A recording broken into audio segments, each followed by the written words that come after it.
e droguar, e abuzuar seksualisht, e mashtruar, zbulohet jeta e trisht e Maria Callas.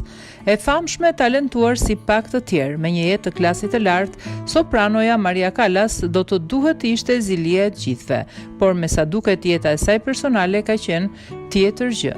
Disa letra të saj publikuar së fundmi nga Alin Sispens, e cila ka patur akses në këtë korespondencë të papublikuar më parë, hedhin dritë mbi marrëdhënie të vështira deri edhe dhunë seksuale nga njerëz të afërt me të, si për shembull Aristotel Onassis, një miliarder grek që më vonë u martua me Jacqueline Kennedy në vitin 1966. Onassis e drogoi për përfitim seksual. Sot mund ta quanim përdhunim. Shkruan gazeta The Guardian që referon biografen. Marrëdhënia nuk ishte aq e lehtë as me bashkëshortin e saj, i cili, siç shprehet soprano, e kishte marrë gjysmën e parave duke përfituar nga naiviteti i saj. Një tjetër ngacmim i erdhi dhe nga kreu i shkollës muzikore Juilliard të New Yorkut, Peter Minin, i martuar që i doli kundër pas refuzimit të Callas. Një miniaturë e skandalit Weinstein të atyre ditëve. Spencer thot se në arkivat e vëna në dispozicion ka gjetur letra të papublikuara ku lexohen edhe mendimet më intime të Callas.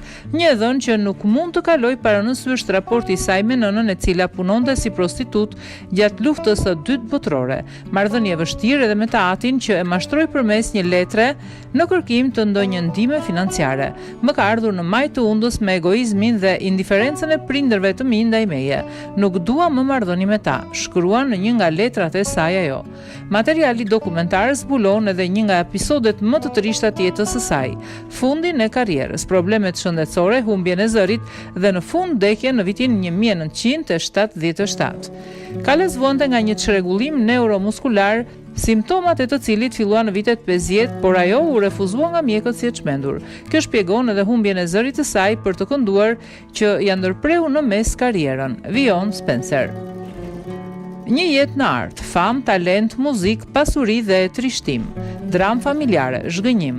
Një akt i një romani jetësor, ngjan skenari denj për film. Si kohë jetuar nga dikush me kaq fat ironik. Patjetër që ka qenë një ankth pafund i zgjidhur nga vdekja.